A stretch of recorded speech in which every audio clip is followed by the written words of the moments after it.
Welcome to Tracing Your Family Roots. I'm Chuck Mason, and with me today is Bruce Summe. Family histories play an important part in our genealogical work and our research. We get and collect often family stories that get passed down to us and all, and then we as genealogists go out and try to prove the accuracy of them. And I usually say there's at least a small bit of truth in the stories that we hear, and others have much more truth in them, except, as our audience knows, my father's mother was not very truthful in anything that she used to tell, but it does, for genealogists, give us a starting point. So today we're pleased to have Bruce with us to talk about the process of getting and using family stories. This is something that he does. So welcome, Bruce. Thank you. So before we begin the process for our viewers, they may be interested in learning how you've used the process in your professional work, particularly with the World Bank. So if you could tell us a little bit about that. So the World Bank's not about personal history, but the stories are very important when you're talking about international development. So being able to listen to colleagues and clients and capture what they're saying about the development process, the good things, the bad things. That active listening skill, also writing, editing, is very important. Sometimes a story truly will, a picture or a story really will drive home a message much better than something you write out that's just plain text. Right, right. One of the questions I have is, do you take notes all the time, or do you actually tape the things that you're doing? So I either have a digital voice recorder or I use a voice app. Situationally, there may be times when I'm talking with a client and I just turn on the voice app, or if I'm recording, I record my dad. He's 92. Every time I see him, he'll start telling a story, and I'll turn this on, and he knows that's okay, and sometimes he'll go for an hour on a story. If I'm interviewing somebody, like I'll be meeting with a personal history client this afternoon, usually most of that I'll have on the record, and I'll take notes as I go along the way, and both help. The transcript has word for word, but sometimes there'll be milestones or something that I'll particularly write. It also, by writing down, I can go back and refresh myself before the next interview to make sure I'm updating the outline to ask the questions I need next to get the narrative and get the stories from them. Yeah, when I first got started in genealogy and asking questions, I didn't really have much to record things, so I was taking notes all the time, and it was tough, but then I found a little pocket recorder, a little smaller than your cell phone, and that was great. And one of the things I found with it was I could casually turn it on, and most of the time the person doing the talking didn't necessarily realize that I was recording too. So exactly, they keep talking. It usually doesn't bother anybody. The first time they see it, they may be a little nervous, but I have found most times they just see me put it down and they just keep going. Yeah, yeah. Particularly my mother's oldest sister was someone that I was constantly talking about my mother's side of the family too, because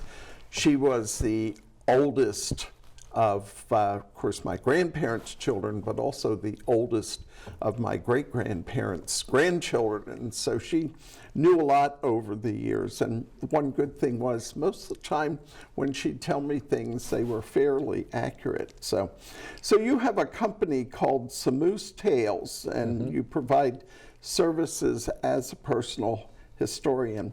What exactly does a personal historian do, and how's that different from the genealogical research that I might do? Right. So a personal historian or life story professional helps people record their stories.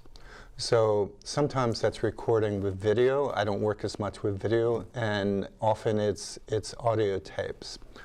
And then often that will become, in my case, it will become a book that they help either co-write, or as a narrator, they provide all the source material. So when people ask me, I said, well, this is their stories. I'm helping to make it available to their children, or in some cases it may be a church history. So sometimes stories are thematic and sometimes they're chronological. You want to know what you want to talk to the oldest relatives, right, and pull the whole story to them. Right, because we as genealogists always start with, or hopefully start with, the older people, because you don't know how long they're going to be around. And I had the disadvantage, I didn't get into genealogy until all my grandparents were probably gone for 20 years. Right, much harder. And so it was much harder.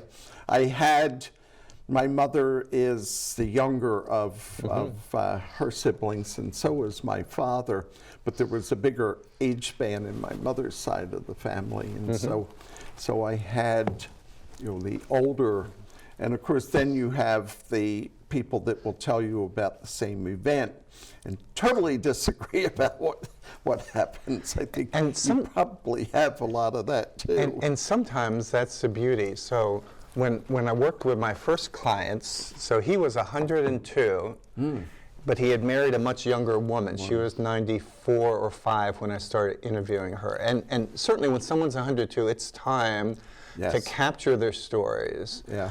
The first time I met with this couple, I realized that she would dominate in the conversation and talk over her husband, and he would be quiet because he had learned this was a great way to go.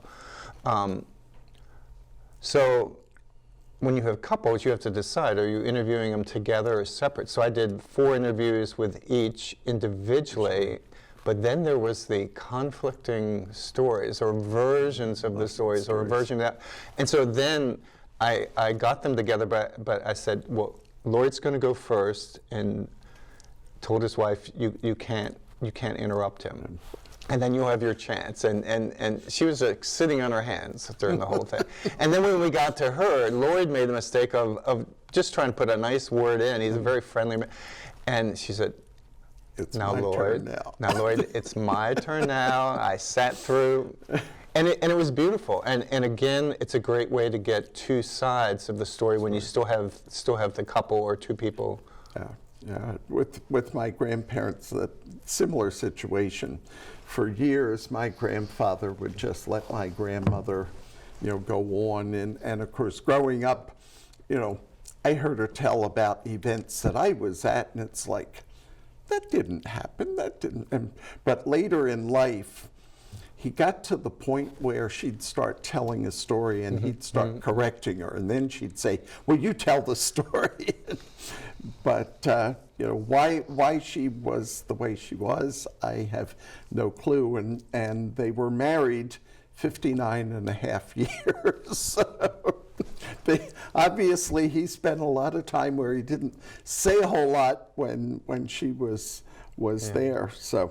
So going back to the difference, so to me, genealogists have to be precise. You have to triple check every date. Right.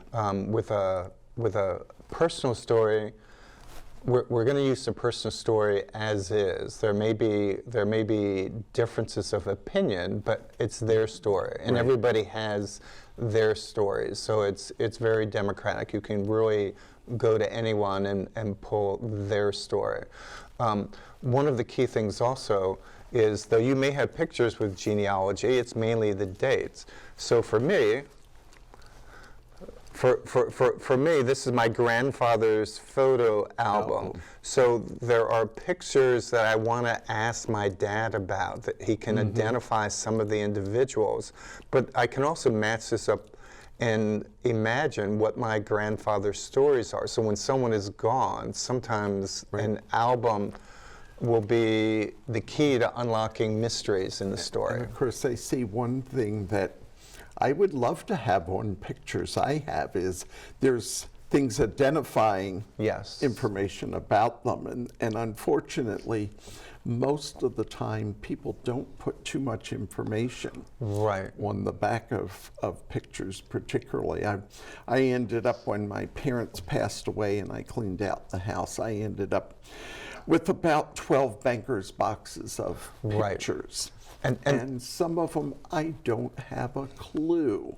And this is where a personal historian really can provide keys, because again, when you have all those photos, if you don't know, they're worthless. They have no value to you unless you can find another family member who can identify.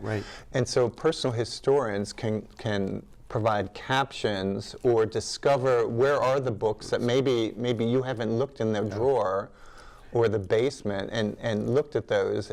So often I'll talk through pictures. I have a group right here that it's pictures from one of my current clients about a trip she went with her church to Ireland. So there's still a lot of, she has descriptions, and then she has these pictures. So this creates a photo album that she can caption while she's still alive, and many of the people who went on this. So it's good for her family, it's good for the church.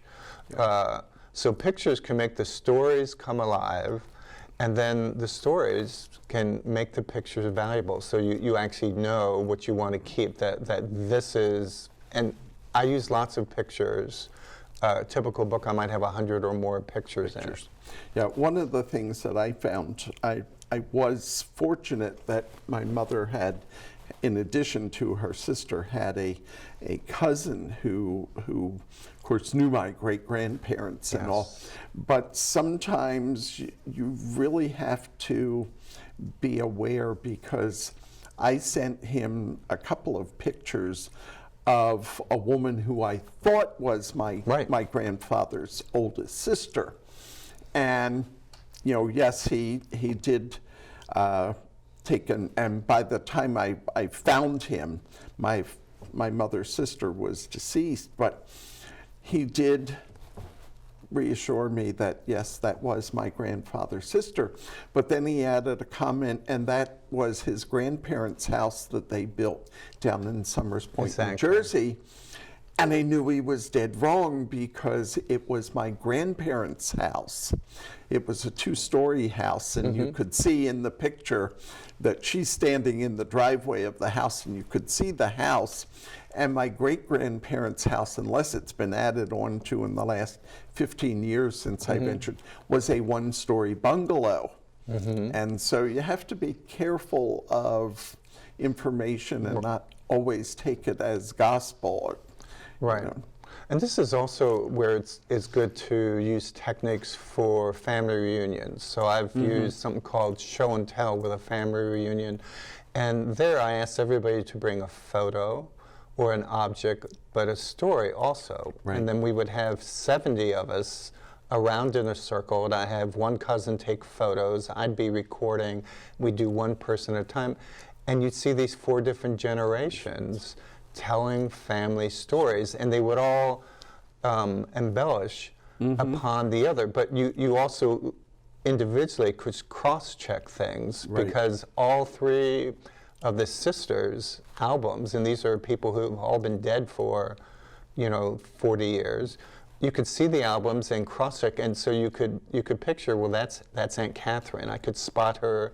She had a unique face. I could spot her in all ages, in all albums, but I didn't even know really what Aunt Catherine looked like, because she died 50 years ago. Yeah, I had contacted a distant cousin, and my great-grandmother, she was a great-grandchild of my great-grandmother's older sister, but she had no idea what her grandmother looked like. So I had a picture of my great-grandmother that I scanned, and I said, well, here's her sister. You know, it might help you to have some idea of what she looked like. So to me, part of the important question I ask all potential clients or suggest people is, what's in the basement? Mm-hmm. Because in the basement, there may be an album. In one client's basement, he had old albums from his grandmother, and she had listed for 10 different related families. She had listed everybody, how they were related in family groups, and that was like a Rosetta Stone to every other thing on that side, going back 100 years. Yeah. So I want to know: are there letters there, or are there particular things about the business, or their photo albums? Yeah. It's just really important. Yeah, and mentioning letters, you know, that I have found. I wish that I had all the letters that my grandmother had from family members, but my uncle, I'm sure, cleaned them out. He lived with my grandmother, or my grandmother lived with him when she passed away. I'm sure he just cleaned all that stuff out and threw it away. But one of my mother's brother's wives, I say she could get a 4-page letter on a postcard. Oh, wow. And I remember... But was it readable? Well, yeah, but sometimes you had to keep turning the postcard, because today I don't think it would go through the mail, because she'd write right around the address, around the stamp, and everything else. I hate that in a preservation standpoint, because you have to use like 4 different scans and then piece it back together. To get it together. So you know, when somebody has an idea or wants to do something, how would they get in touch with you, and what would the process be for starting a project? Well, in this area, there's a Life Story Writer Professionals Association. So whether it's me or one of my colleagues, there's about 22 of us who work on different aspects of personal history. We all use interviews. I usually work towards a book or archives. I have others that do videos. So it's Life Story Professionals. And then for me, I have a WordPress site. I think it's bwsummers@wordpress.org.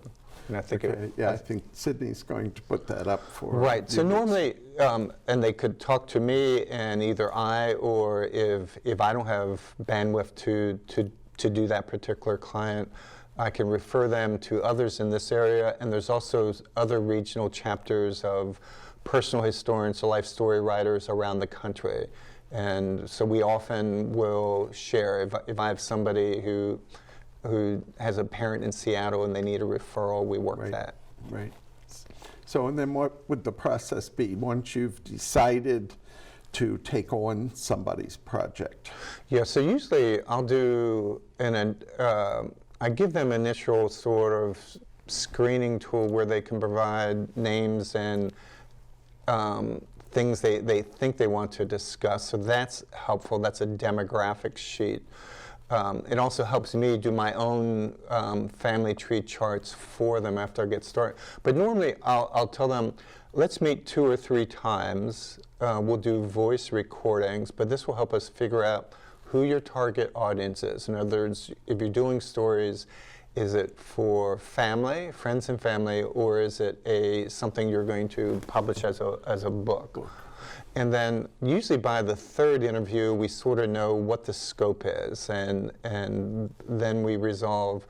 I don't usually do packages. I usually do by the hour, but we do want to talk through framing. You know, what's the scope? What is it you want to get out of this? And then we adjust along the way. And you know, do you ask them to gather things before you meet together, like the pictures and things like that? Or okay, so. Once we get started, I'll ask them, what's in the basement? Do you have letters? But again, once we get started, they may pull like a group of photographs, and that's going to tell a story. So sometimes they're just like you. If they have slides, I have one client now who has lots of slides. Yeah. So she bought herself a slide scanner, and she's going through slides to sort of capture things that are going to be a story or a chapter in her book. So we usually do talk about what are we going to talk about next week. And again, I go through my notes, and I know what I don't have. So I have my own working outline that I'm trying to get from them. So you're kind of doing some of the things that I have done. One of the first people that I interviewed was one of my father's cousins, because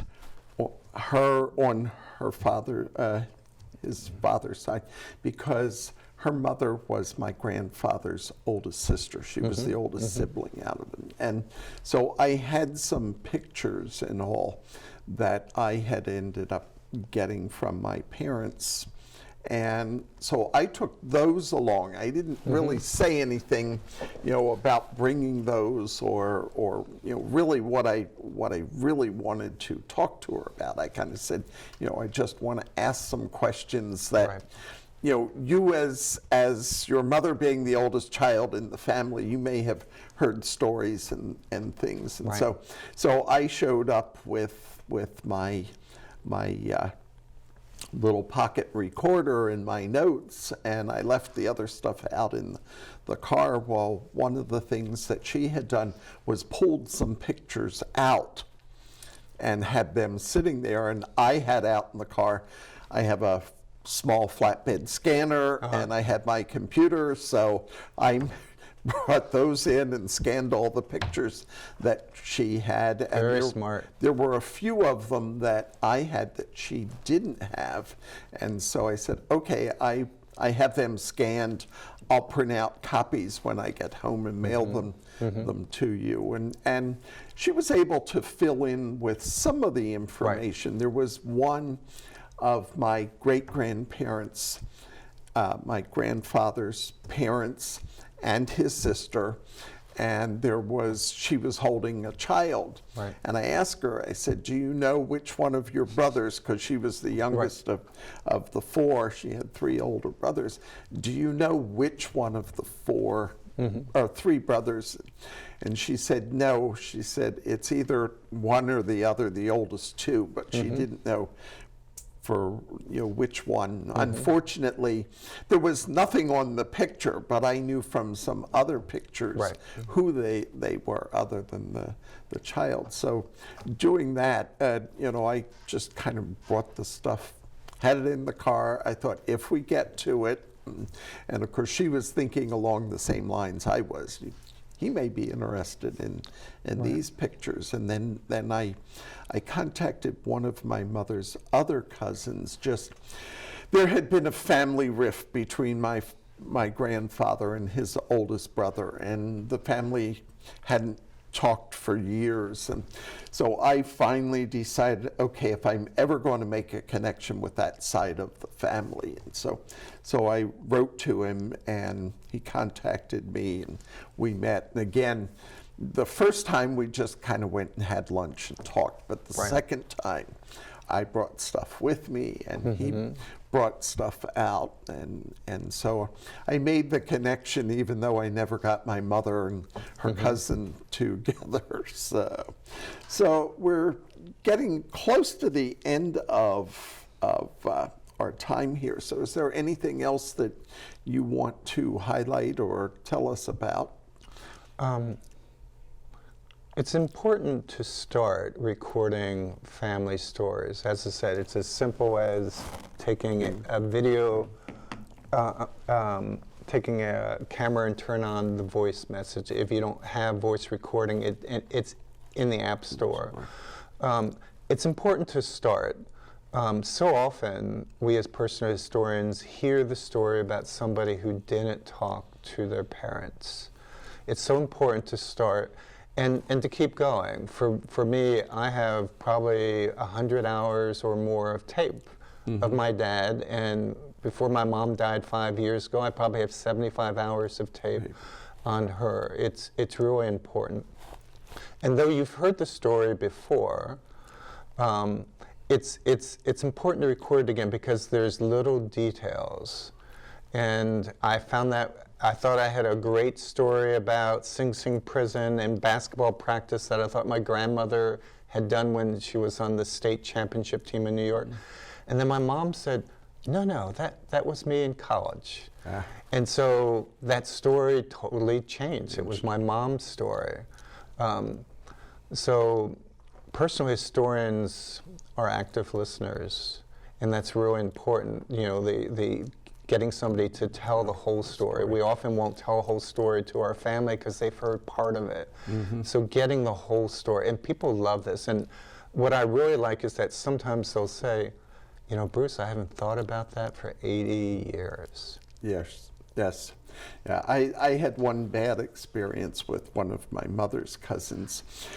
5 years of trying to set up a time because he was retired and they traveled and finally got it set up. He knew what I wanted to meet with him and all, and his attitude, he came and met, but his attitude was, they're dead, just leave them alone. What do you know? Right. And unfortunately, again, I knew that my great-grandmother lived with his mother and his family when he was a kid because she was a widow and his mother was a widow. And so my great-grandmother went to live with her daughter to take care of her children, wouldn't talk to me. Well, Bruce, this has been very interesting, and we appreciate your taking your time to come out and talk to us. And we do want to thank the Mount Vernon Genealogical Society, who sponsors our show, and the website is on the screen there. We're still not meeting in person. We are still meeting over Zoom, but we're hoping by the first of the year to be able to have our meetings in person again. Oh, excellent. And invite people to come out and join us. So thank you again. It's been a pleasure. Thank you.